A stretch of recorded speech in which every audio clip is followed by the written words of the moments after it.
हरिः ओम् नमः सर्वेभ्यः। रघुवंशस्य 12 सर्गस्य अद्य 14 पाठः। वागर्थाविव सम्पृक्तौ वागर्थप्रतिपत्तये जगतः पितरौ वन्दे पार्वती परमेश्वरौ। आदौ 10 श्लोकान् पठामि।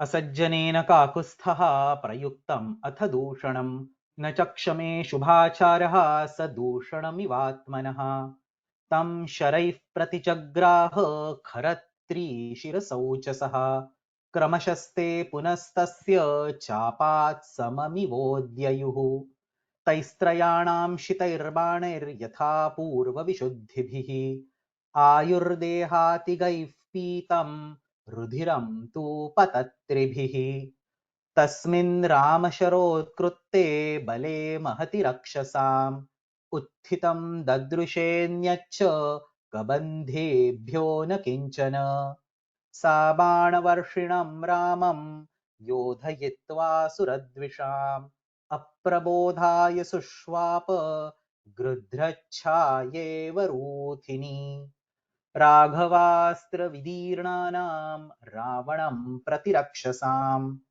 तेषां शूर्पणखैवेका दुष्प्रवृत्तिहराभवत् निग्रहात् स्वसुराप्तानां वधाच्च धनदानुजः रामेण निहितं मेने पदं दशसु मूर्धसु रक्षसा मृगरूपेण वञ्चयित्वा स राघवौ जहार सीतां पक्षीन्द्र प्रयास क्षणविघ्नितः तौ सीतान्वेषिणौ गृध्रं लूनपक्षमपश्यताम् प्राणैर्दशरथः प्रीतेरनृणं कण्ठवर्तिभिः स रावणहृतां ताभ्यां वचसा चष्टमैथिलीम् आत्मनः सुमहत्कर्म व्रणैरावेद्य संस्थितः।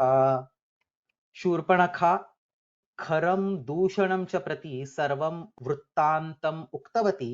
तदनन्तरं तस्याः एव नेतृत्वेन इत्युक्ते ताम् एव पुरः कृत्वा खरादयः राक्षसाः रामेण सह युद्धं कर्तुं पञ्चवट्याम् आगताः इति वृत्तान्तः अस्माभिः दृष्टः।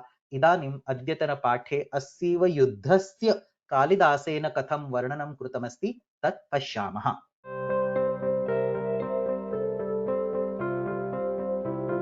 रघुवंशस्य 12 सर्गस्य 47तमः श्लोकः।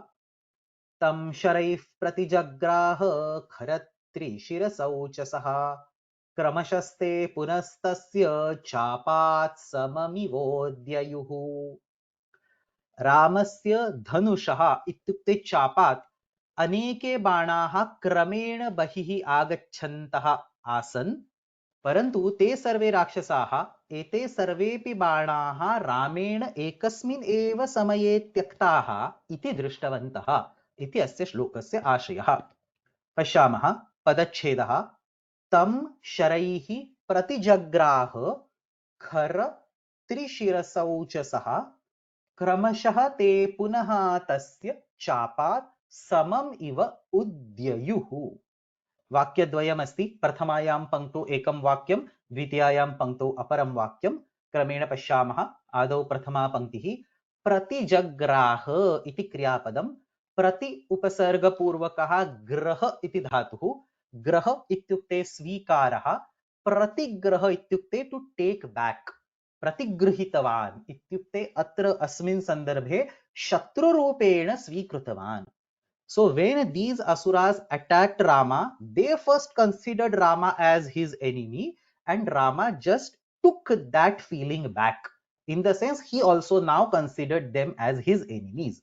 So Ramaha pratijagraha ityukte pratigrihitavan ityukte प्रतिस्पर्धकरूपेण शत्रुरूपेण स्वीकृतवान्। खरादयः राक्षसाः रामं शत्रुरूपेण स्वीकुर्वन्, अतः रामः अपि तान् शत्रुरूपेण प्रत्यगृह्णात् इति आशयः। अतः कर्ता कः अस्ति? सः इत्युक्ते रामः। पूर्वस्मात् श्लोकात् अयं सन्दर्भः अस्माभिः स्वीक्रियते। दूषणं न चक्षमे, द वन हु डिड नॉट टॉलरेट द दूषणाख्य राक्षस, तादृशः रामः। कम प्रतिजग्राह, हुज शत्रुत्व ही टुक, तत्र त्रयाणां निर्देशः अस्ति। तं खरत्रिशिरसौ च। तम इत्युक्ते दूषण इत्याख्यं राक्षसं। पूर्वस्मिन् श्लोके दूषणस्य सन्दर्भः अस्ति, दूषणं न चक्षमे, अतः तम इत्युक्ते तमेव दूषणं राक्षसं। दूषण इत्याख्यं राक्षसं तं रामः शत्रुरूपेण स्वीकृतवान्। किंच अन्यौ अपि द्वौ राक्षसौ, खरः तथा च त्रिशिराः। त्रिशिरस् इति सकारान्त शब्दः, चन्द्रमाः इति यथा भवति तथैव त्रिशिराः। त्रीणि शिरांसि यस्य सः त्रिशिराः इति बहुव्रीहि समासः। कश्चन अन्यः राक्षसः तत्र सैन्ये आसीत्, अतः खरः इति राक्षसः, त्रिशिराः इति अपरः राक्षसः, तथा च दूषणः। अतः कालिदासेन अयं विषयः कथम् उपस्थापितः अस्ति? तं खरत्रिशिरसौ। तम इति द्वितीया एकवचनं, खरत्रिशिरसौ इति द्वितीया द्विवचनं। खरः च त्रिशिराः च खरत्रिशिरसौ। इन दिस समास विग्रह इट इज प्रथमा द्विवचनं, परंतु अत्र श्लोके द्वितीया द्विवचनम् अस्ति। दूषणं, खरं तथा च त्रिशिरसम् इत्येतान् सर्वान् रामः शत्रुरूपेण स्वीकृतवान् प्रतिजग्राह इति आशयः। केन प्रतिजग्राह? Sharaihi. Not by verbally saying you are my enemy, but by throwing arrows at them, by fighting back. Sharaihi. Sharaha ityukte बाणः. रामः तेषां शत्रुतां बाणैः स्वीकृतवान्। एते शत्रवः सन्ति इति मत्वा तेषाम् उपरि सः बाणान् अक्षिपत् इति आशयः। इति प्रथमायाः पङ्क्तेः आशयः। द्वितीयायां पंक्तौ इदानीं बाणानां वर्णनमस्ति। सो क्रमशः ते, ते इत्युक्ते बाणाः, नॉट राक्षसाः। राक्षसाः is done in the first line. इदानीं ते इत्युक्ते ते बाणाः, रामेण क्षिप्ताः ते बाणाः कथम् आसन्?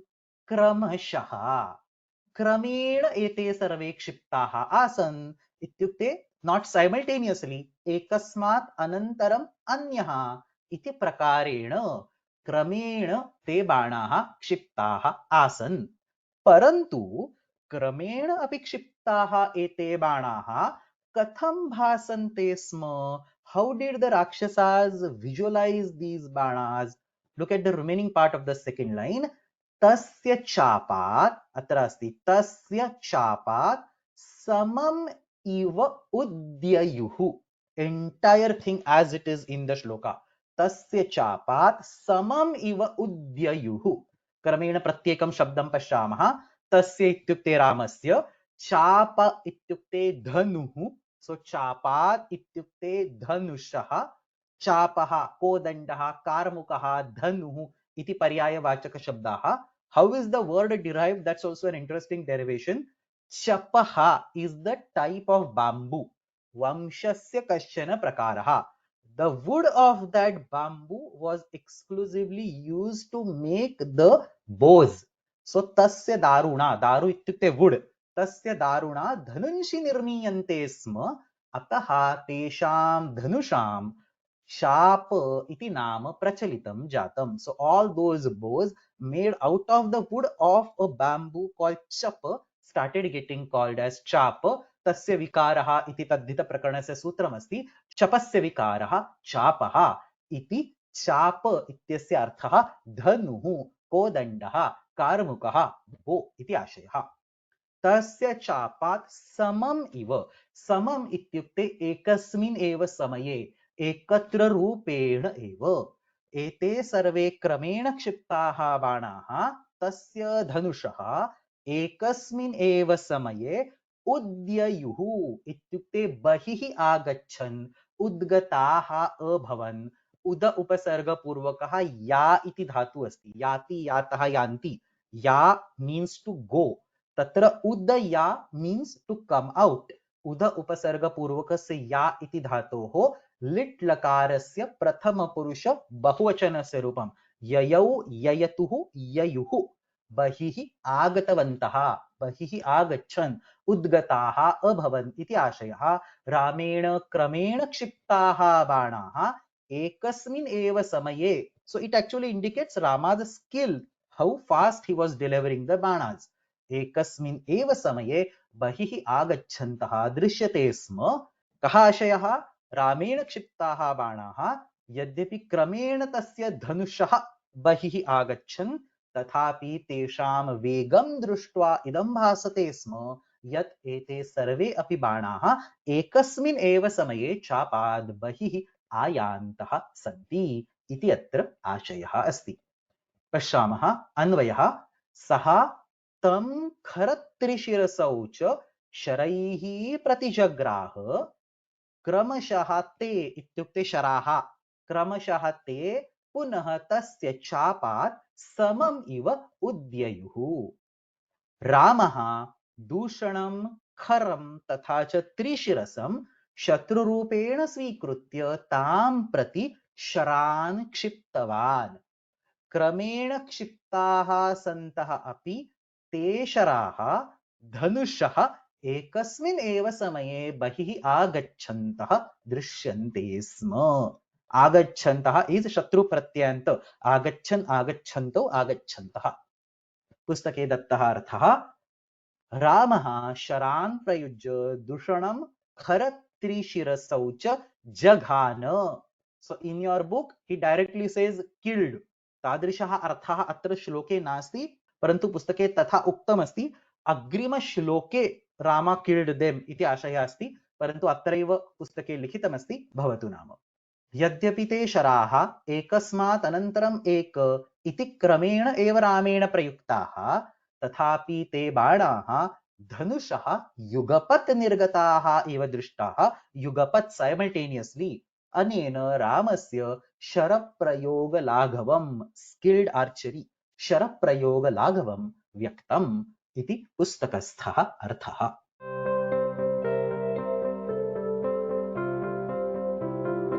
रघुवंशस्य 12 सर्गस्य 48तमः श्लोकः.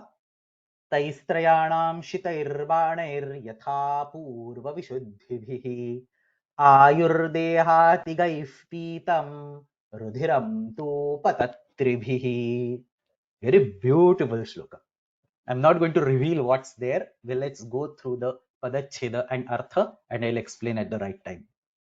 तैः त्रयाणां शितैः बाणैः यथा पूर्व विशुद्धिभिः. Very beautiful phrase used by Kalidasa. आयुः देहातिगैः पीतं रुधिरं तु पतत्रिभिः इति पदच्छेदः. अत्र क्रियापदं वस्तुतः नास्ति. तैः त्रयाणां शितैः बाणैः यथा पूर्व विशुद्धिभिः. All are subantas.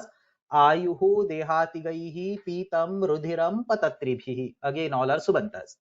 परन्तु तत्र क्रियापद सदृशम पीतम् इति पदं प्रयुक्तमस्ति. अतः तेनैव प्रारम्भं कुर्मः. पीतम् इत्युक्ते ड्रैंक, पानं कृतम्, अपीयत. पा इति धातोः क्त प्रत्ययन्त रूपमस्ति. पीतं, drank.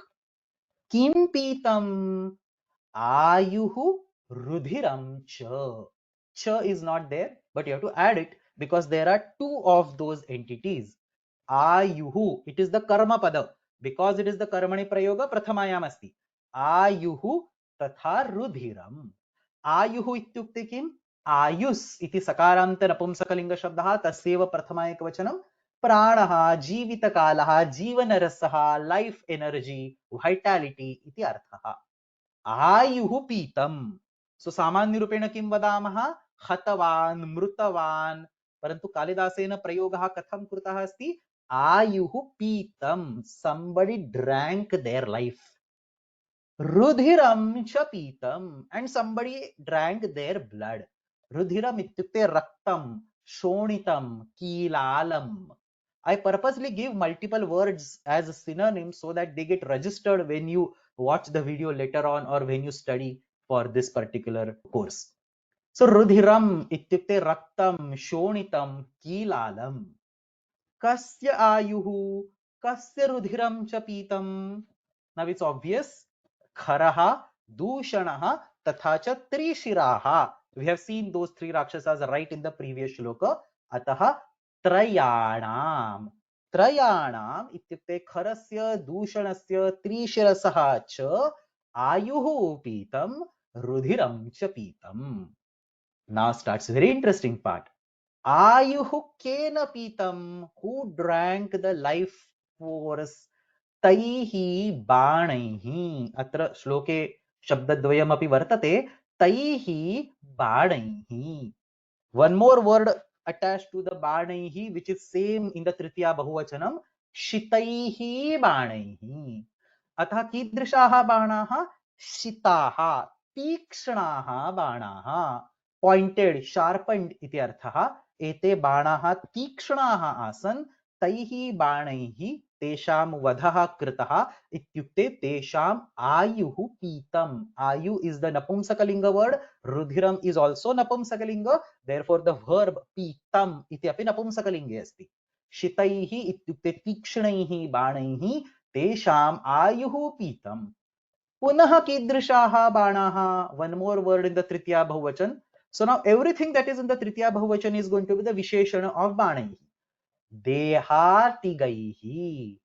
Deham bhitva tasmad bahihi agataihi. So they entered the body from one side and took the life with them and came out from the other side.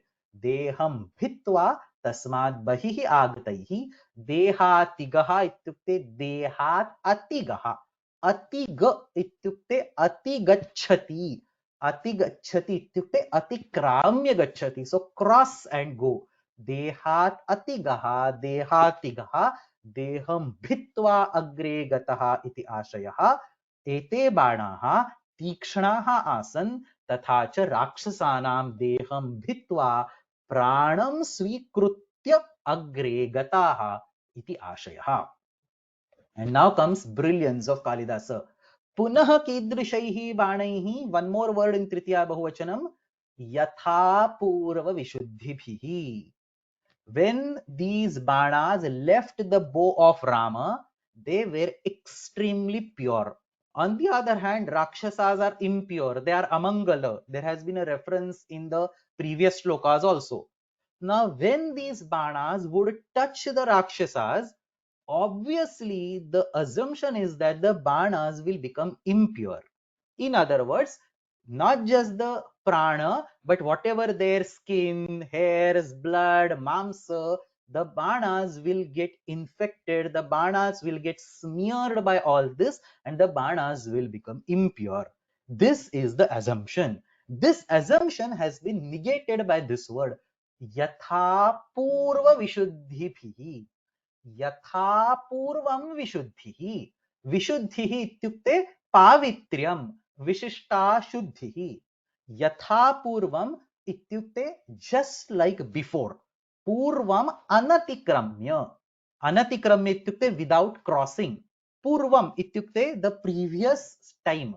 यदा रामेण ते बाणाः क्षिप्ताः तस्मिन् समये यथा ते शुद्धाः आसन् तथैव तादृशम अनतिक्रम्य without crossing that state पूर्व समय कालानुरूपम just like before तदनन्तरम अपि ते शुद्धाः आसन्. सः शरः यस्य पावित्र्यम् आदौ रामेण क्षिप्ते सति यथा आसीत् तथैव अनन्तरम् अपि आसीत् इत्याशयः. Now comes the very interesting question. If that bana is going to have blood and mamsa and everything on it, how can they be so pure? So that's what the Kalidasa tries to explain over here. Yatha purva vishuddhibhi ityukte ete sharaha swaihi sah, along with them, kevalam pranan eva anayan, nahi rudhiram nahi mamsam. राक्षसस्य शरीरम् अस्पर्शन्तः इव बाणाः तं भित्त्वा अग्रे गताः. They barely touched the bodies of these Rakshasas just to kick out the prana through them without even having a lightest tint of mamsa, rudhira, hairs, skin, bones, whatever, and therefore they were exactly as pure as before. That's the whole meaning Kalidasa tries to express using the word yatha purva vishuddhibhihi. Sharaha ramena chapat kshiptayam sthitau yatha pavitraha asan tathaiva rakshasam bhitva agre gatva pitadrishaha eva pavitraha asan te स्वैहि सह केवलं प्राणान् एव अनयन रुधिरं मांसं नैव अनयन राक्षसस्य शरीरं अस्पर्शन्तः इव ते बाणाः तं भित्वा अग्रे गताः इति आशयः। परन्तु अस्माभिः पूर्वं किं दृष्टं? रुधिरम् अपि पीतम्, आयुः पीतं, that's now understood, रुधिरम् अपि पीतम्। इदानीं यदि शराः केवलं प्राणं स्वीकृत्य अग्रे गताः तर्हि रुधिरम् इज अ रिप्रेजेंटेटिव ऑफ रक्त मांस एंड सो ऑन, केन पीतम्? तत्र अग्रे अन्यः कर्ता तत्र कालिदासेन वर्णितः अस्ति, पतत्रिभिः। यदि बाणैः केवलम् आयुः पीतं न हि रुधिरं, तर्हि रुधिरं केन पीतं? पतत्रिभिः। पतत्रि इत्युक्ते खगः, विहंगः, द्विजः, शकुन्तः। In the context of this particular shloka, grudra, vultures. Vultures will typically eat the flesh and the blood from the dead animals. So these were now dead because their life force went out, and now these vultures drank the blood and the flesh. बाणाः केवलं प्राणान् एव अहरन्, रुधिरादिकं तु पक्षिणः अहरन्, पक्षिणः अपिबन् अखादन् इति आशयः। अन्वयः तैः शितैः देहातिगैः यथा पूर्वविशुद्धिभिः बाणैः त्रयाणाम् आयुः पीतं, रुधिरं तु पतत्रिभिः पीतम्। रामेण क्षिप्ताः तीक्ष्णाः बाणाः त्रीन् अपि राक्षसान् भित्वा तेषां केवलं प्राणान् अहरन्, न हि मांसशोणितं, शोणितम् इत्युक्ते रक्तं, मांसं तथा रक्तम्, अतश्च ते इत्युक्ते बाणाः पूर्ववत् पवित्राः एव आसन्, राक्षसाणां रुधिरं तु गृध्राः अपिबन्, vultures। पुस्तके दत्तः अर्थः, रामबाणाः अतिशीघ्रगामित्वात् खरदूषणादीनां देहान् भित्वा अतिक्रम्य यथा पूर्वं रक्तलेपनं विना विशुद्धाः एव आसन्, रामबाणैः तेषाम् आयुः एव पीतं, न हि रुधिरं, तत्तु गृध्रादिभिः पक्षिभिः पीतम् इति आशयः। महोदय, पतत्रि इति नपुंसकलिङ्गी शब्दः न वा? पुल्लिङ्गे पुल्लिङ्गे पुल्लिङ्गे पतत्रिः, मुनिसदृशः पतत्रिः। तस्य व्याकरणं कथं भवति, व्युत्पत्तिः कथं भवति? तस्य नास्ति व्युत्पत्ति, so there is a, see, there are two types of vyutpattis. One type of vyutpatti is the one that makes sense, which I try to give, but then there is other set of vyutpattis where people randomly give vyutpattis just for the sake of giving vyutpattis. So that's where patatri lies. So patati utpatati is what the meaning what they give. Now how does it become patati utpatati becomes patatri? They create a hypothetical pratyay called tri. It is not a pratyay in Ashtadhyayi. So they create a hypothetical pratyay called tri, they attach that to the verb pata and then make it patatri. So these kind of derivations don't make much sense. For all practical purposes, this is like a vyutpanna. अस्तु महोदय, धन्यवादः। These are called unadi pratyas. These pratyas which are just created so that every word can be derived are called unadi pratyas. They don't make much sense. अत्रिन् Pratyaya is given in शब्दकल्पद्रुमे. अत्रिन् इति उणादि प्रत्ययः। Exactly. Unadi pratyaya are hypothetical. I actually taught one full course where I taught people how to create your own unadi pratyayas. So you can create random unadi pratyayas if you want. I actually taught the process also. So I'll tell you now, we have talked about it. Unadi pratyaya is a set of pratyayas that are hypothetically created with the goal that every word must have a vyutpatti. Some words may not have sensible vyutpatti, but they force some vyutpatti on it. So for example, gauhu, cow. Now that the word doesn't have a vyutpatti, but they force a vyutpatti. They say gacchati iti gauhu. Now what does it mean gacchati iti gauhu? But they create that vyutpatti. So they start with the dhatu gama and then they add a random pratyay called do. So gama plus do becomes go, which is okaranta strilinga shabdaha. prathama ekvachanam gauhu. So that's how they derive. So unadi derivations don't make much sense. That's why in Mahabhashyam also Bhashyakara uses this particular line. He says unadayah avyutpannani pratipadikani. Irrespective of whether they are derivable from unadis or not, they are still avyutpanna only, is what the Siddhanta is given by Bhashyakara. Okay, agree. Itopi prashna asti chet. Mahodaya, because this word ends in 3, so the other sutras that has for 3, the Trestrayah, etc. will apply here, is it? Or it's only No, it will not apply. No, that's a good question actually. Should it be patatrinam or should it be patatrayanam? I would say it will be patatrinam because 3 over here does not indicate the number 3. Okay, patatri is a 3 pratyaya. So 3 becomes trayanam only when there is a 3 word that represents the number 3. Okay, here 3 does not make any sense. The paribhasha says arthavad grahane nanarthakasya grahanam. Arthavad grahane, if a sutra has a word which has a meaning in the language, you cannot use that sutra for yet another word whose a small component matches that word without any meaning. So tres trayaha will apply for 3 as a word, but not for patatri, where 3 doesn't represent 3. There is a counter example to this. Shri. The Shri word has a special Achishnu Dhatu, Bhruvam Sutra and so on applies for Shri word.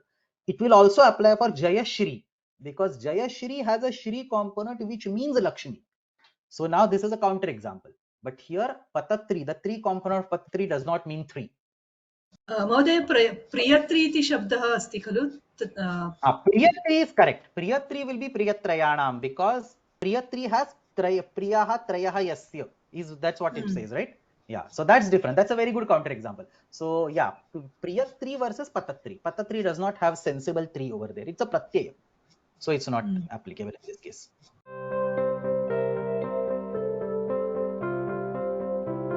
रघुवंशस्य 12 सर्गस्य 49तमः श्लोकः तस्मिन् रामशरोत्कृत्ते बले महति रक्षसाम् उत्थितं ददृशेऽन्यच्च कबन्धेभ्यो न किञ्चन.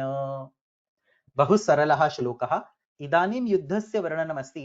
तस्मिन् युद्धे बहूनां राक्षसानां शिरांसि पतितानि, अतः तस्मिन् युद्धे शिरविरहितानि शरीराणि एव दृश्यन्ते स्म इति आशयः. तस्मिन् रामशर उत्कृते बले महति रक्षसाम् उत्थितं ददृशे अन्यत् च कबन्धेभ्यो न किंचन. बहु सरलः श्लोकः यथा मया उक्तं. ददृशे इति क्रियापदं. We also saw that in one of the previous shlokas. दृश इति धातोः कर्मणि लिट् लकारस्य प्रथमपुरुष एकवचनं न अदृश्यत न दृष्टं. So उत्थितं ददृशे and न किंचन. That न has to be connected with dadrushe. न dadrushe was not seen. किम न ददृशे? अन्यत् किंचन उत्थितम्. Nothing else was appearing to be standing. अन्यत् किमपि उत्थितं न दृष्टम्. किंचन इत्युक्ते किम प्लस चन किमपि. अन्यत् इत्युक्ते भिन्नम् अपरम्. अपरम किमपि उत्थितम उद्बुद्धम राइजन अप स्टैंडिंग अप उत्पन्नम किमपि अन्यत् नैव अदृश्यत. Nothing else was standing on the battleground. कस्मात् अन्यत् रक्षसां कबन्धेभ्यः.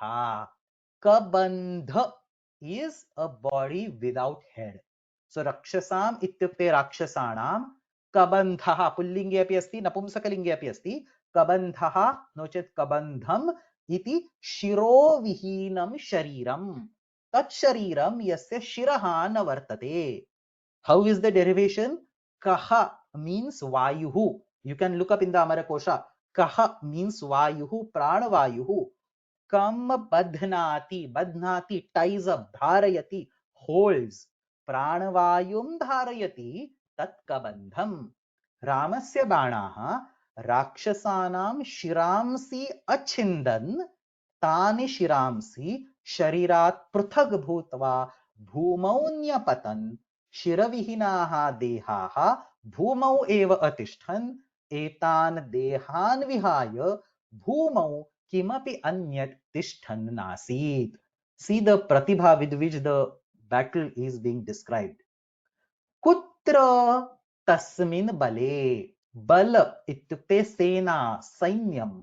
कीदृशे बले? So सप्तम्यन्त शब्दाः will come as विशेषण. महती बले. सेना विशाला आसीत्. तस्यां विशालायां सेनायाम्. इतोपि कस्मिन् बले? तस्मिन् रामशरोत्कृते. See how this thing is written. तस्मिन् plus राम. So राम. तस्मिन् रामशरोत्कृते बले. रामशरोत्कृत इत्युक्ते रामस्य बाणैः छिन्नं जातं. रामशरोत्कृतं सैन्यं रामस्य बाणैः छिन्नं जातं सैन्यं. शरः इत्युक्ते बाणः. रामशरः रामस्य बाणः षष्ठी तत्पुरुषः. उत्कृत रामशर प्लस उत्कृत. उत्कृत इज छिन्नं, खंडितं, विनाशितं. कृत छेदने टू कट अस्य क्त प्रत्ययन्त रूपमस्ति. उत्कृतम् इत्युक्ते खंडितं, छिन्नं. रामशरैः उत्कृतं तृतीया तत्पुरुषः. रामस्य बाणानां साहाय्येन यस्य खण्डनं, यस्य विनाशः, यस्य छेदनम् अभवत्, तादृशी खरादीनां महती सेना रामस्य बाणैः संपूर्ण रूपेण छिन्ना जाता आसीत्. तस्यां सेनायां विद्यमानानि शिरोविहितानि शरीराणि उत्तिष्ठानि दृश्यन्ते स्म इति आशयः. यथा मया उक्तं सरलः श्लोकः. तस्मिन् रक्षसां रामशरोत्कृते महति बले कबन्धेभ्यः न किञ्चन अन्यत् उत्थितं ददृशे. रामस्य बाणैः सर्वेषाम् अपि राक्षसाणां शिरांसि छिन्नानि अभवन्. अतः राक्षसाणां तस्यां विशालायां सेनायां शिरोविहीनान् देहान् विहाय अन्यत् किमपि उत्थितं नैव अदृश्यत. रामेण रक्षसां महत् सैन्यं नाशितं.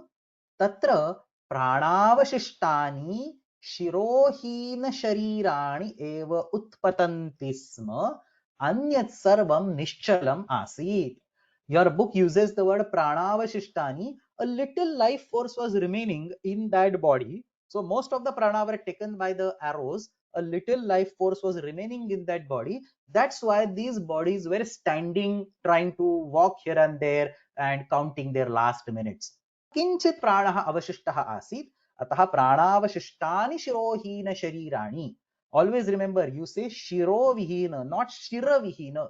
शिरस् इति सकारान्तः शब्दः अस्ति. So शिरोविहीन, स becomes र becomes उ, अ plus उ becomes ओ. शिरोविहीन, शिरोहीन शरीराणि उत्पतन्ति स्म. अन्यत् सर्वं निश्चलम् आसीत् इति पुस्तके दत्तः अर्थः.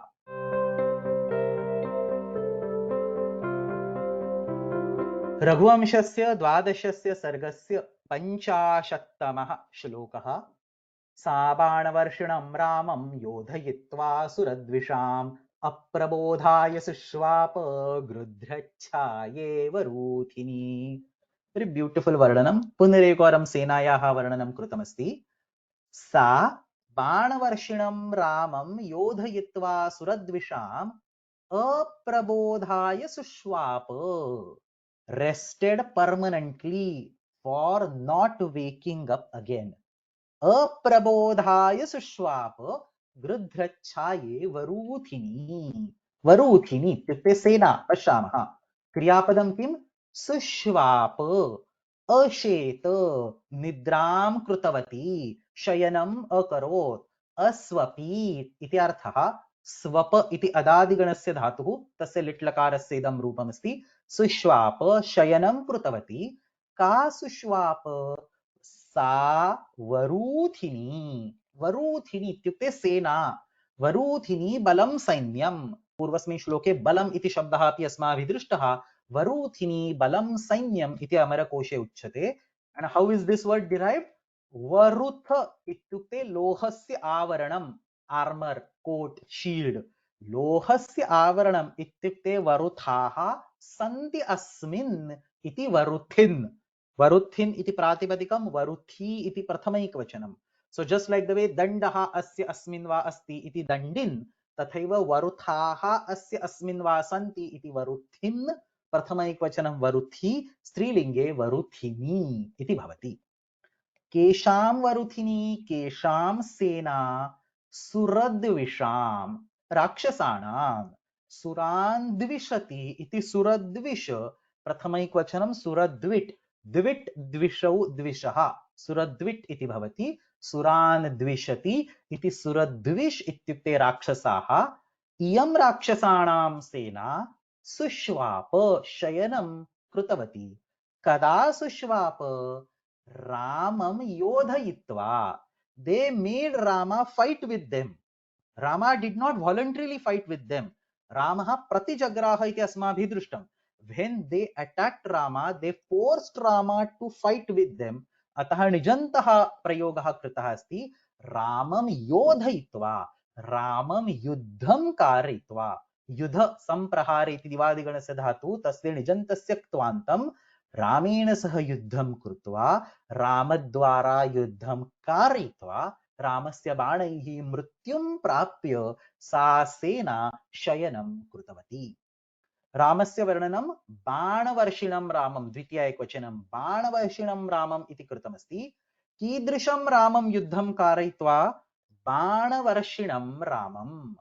बाणान् वर्षयति इति शीलम् अस्य, the one who is habituated or expert, skilled in throwing arrows.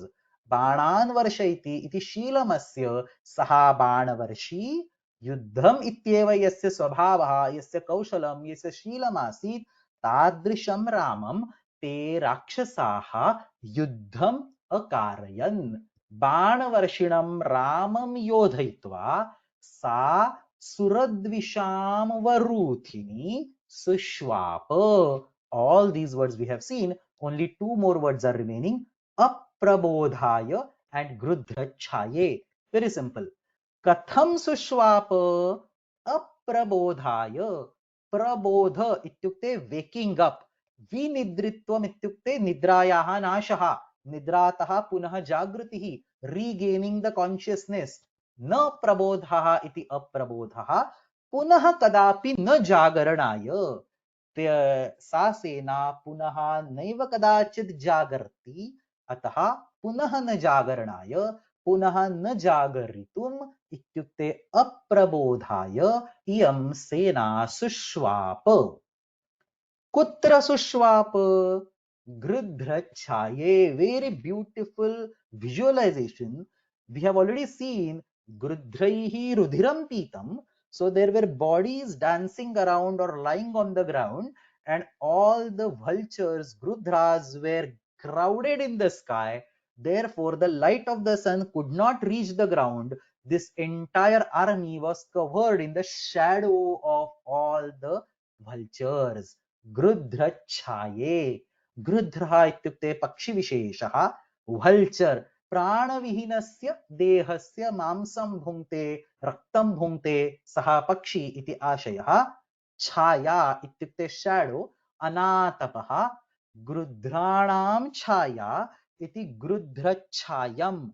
पाणिनेः सूत्रमस्ति, अतः अयं शब्दः नपुंसकलिङ्गे प्रयुज्यते. गृध्राणां छाया इति गृध्रच्छायम्.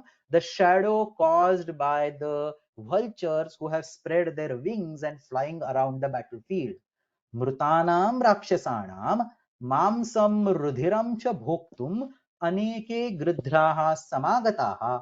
अम्बरे डयमानानां तेषां छायाः अपि महत्यः आसन्.